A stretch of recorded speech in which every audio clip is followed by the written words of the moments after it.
আমি এই অ্যান্সারটা ওইখানে দিয়েছি, ওই যে ভিতরে শুনে যদি ওভারঅল আপনি প্লেয়াররা দেখেন, আমি খারাপ খেলতেছিলাম, আমি নিলামটা দেখতে পারিনি, আমি জিমে ছিলাম। কিন্তু শেষটা হলো আসলে স্বস্তিতেই, বছরের শেষ টি-20 সিরিজ সেটাও জয় দিয়ে শেষ করলেন। অ্যাজ এ ক্যাপ্টেন আসলে কেমন? ভালো। যখন আমি হ্যান্ড ওভার করেছিলাম, এই আমার দায়িত্ব এসেছিল, আমি চেষ্টা করেছিলাম টিমটাকে বিল্ড করার জন্য। আমার মনে হয় টিমটা যথেষ্ট পরিমাণে এখন গোছানো, ready for the world cup. এখন একটা জিনিস যে সামনে বিপিএল, সব প্লেয়ারই যে যার ফ্র্যাঞ্চাইজিতে খেলবে। আই হোপ যে তারা সবাই পারফর্ম করবে এবং সুস্থ থাকে, আবার ন্যাশনাল টিমে ব্যাট করবে। অ্যাজ এ ব্যাটসম্যানের কাজই তো ম্যাচ জেতানো, ইনিংস খেলা। আমি আসলে খুব একটা ফলো করি না রেকর্ডে, বাট হলে খারাপ হয় না, ভালো হবে। ইমপ্যাক্ট কতখানি হচ্ছে এটা দেখার বিষয়। আপনি যদি দেখেন, তামিম খুব ভালো ক্রিকেট খেলতেছে রিসেন্ট, খুব একটা বেশি ম্যাচ খেলেনি, বাট ওরও কিন্তু 50 অনেক দূর আগে গেছে। তো আমি চাবো যে ও যেন আরও এই জিনিসটা ছাড়ায় যায়, এবং অ্যাজ এ ওপেনার যখন ও কন্টিনিউ বেসিসে রান করবে, অ্যাজ এ ক্যাপ্টেনের জন্য লাইফটা ইজি হয়ে যাবে। তো যে কোনো প্লেয়ারই যদি এই জিনিসটা করতে পারে, খুবই ভালো। আমার মনে হয় যে প্লেয়ারটা নতুন আসে, কারণ অঙ্ক নিয়ে নতুন এসেছে, এছাড়া তো সব প্লেয়ারই অলমোস্ট খেলা, সো সে ডিজার্ভ করে এটা। কারণ আমি মানে জবে থেকে এই জিনিসটা হ্যান্ড ওভার করেছি অ্যাজ এ ক্যাপ্টেন হিসেবে, আমি সবাইকে যারা নতুন টিমে আসে তাদেরকে দেওয়ার চেষ্টা করেছি। আমি জানি এটা ভালো না খারাপ, বাট আই হোপ যদি সামনেও এরকম কোনো নিউ প্লেয়ার আসে তাদেরই চেষ্টা করবো। বিশ্বকাপের জন্য আপনার টিম কম্বিনেশন কতটুকু দাঁড়িয়েছে? আপনি কি আপনার মানে কাঙ্ক্ষিত টিম কম্বিনেশনটা আপনি পেয়েছেন কিনা?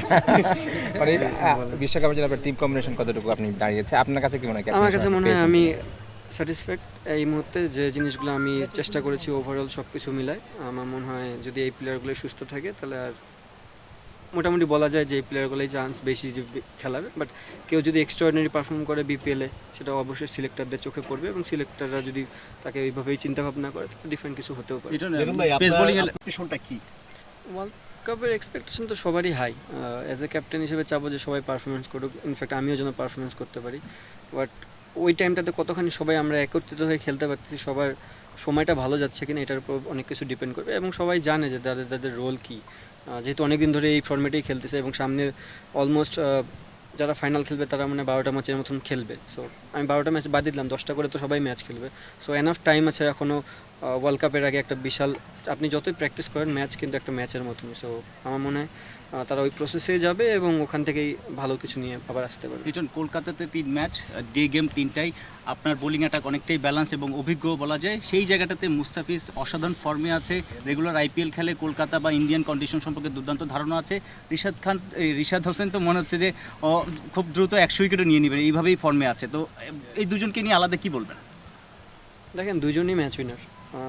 মুস্তাফিজ আমরা দেখে আসতেছি অনেক বছর ধরে, ও আমাদের বাংলাদেশ টিমের জন্য ম্যাচ উইনিং পারফরমেন্স করে। ইনফ্যাক্ট কয়েকদিন ধরে রিশাদও সেম জিনিসটাই করতেছে। আই হোপ যে তারা এই ওয়ার্ল্ড কাপে আমার লাইফটা ইজি করে দিবে এই সেম বোলিংটাই করে। আপনার তো হোম ভেন্যু বলা যায় কলকাতা, একটা ম্যাচ খেলার অভিজ্ঞতা আছে, ফ্যান বেস তো পাবেন, একটু কি বেশি কনফিডেন্স নাকি? না ভাইয়া, ক্রিকেট মাঠে এত কনফিডেন্স হওয়াটা ঠিক না। সার্টেন ডেটে যারা ভালো ক্রিকেট খেলবে তারাই জিতবে, এবং আমাদের বেস্ট ক্রিকেটটাই খেলতে হবে। আমি এই অ্যান্সারটা ওইখানে দিয়েছি, ওই যে ভিতরে শুনে। কনফিডেন্স দেখেন আগেও যেমন ছিল এখনও তেমন। যে জিনিসটা আমি বলবো যে আমি যখন ক্যাপ্টেনশিপ হাতে পাই, যদি ওভারঅল আপনি প্লেয়াররা দেখেন, আমি খারাপ খেলতেছিলাম। সো আমার ভিতরে চ্যালেঞ্জটা ছিল যে সব প্লেয়ারই পারফর্ম করতেছে, খুব দ্রুত গতিতে রান তুলতেছে, আমি কীভাবে নিজেকে কোপ আপ করতে পারি তাদের সাথে। আমার মনে হয় আমি ওই জিনিসটা নিয়ে চ্যালেঞ্জ নিয়েছি এবং প্র্যাকটিস করেছি। সো মোটামুটি আমি সব বলবো না যে প্রতি গেমে আমি খুব ভালো সাকসেস, বাট আমি ট্রাই করেছি আমার বেস্ট ক্রিকেটটা খেলার। ইনফ্যাক্ট সামনেও আমি ওই জিনিসটাই ট্রাই করবো। আপনার পিচ যখন উঠেছিল কীরকম অবস্থা ছিল? আমি অ্যান্সারটা ওখানে দিয়েছি। আমি আসলে সত্যি কথা বলতে আমার নিলামটা দেখতে পারিনি, আমি জিমে ছিলাম। আমার কাছে মনে হয়েছে ওই টাইমটাতে জিমে থাকাটা আমার জন্য বেশি ইম্পর্টেন্ট ছিল, যেহেতু নেক্সট ডে প্র্যাকটিস বা গেম ছিল। যাই হোক, ভালো এই জিনিসটা নিলাম, পদ্ধতিটা ভালো।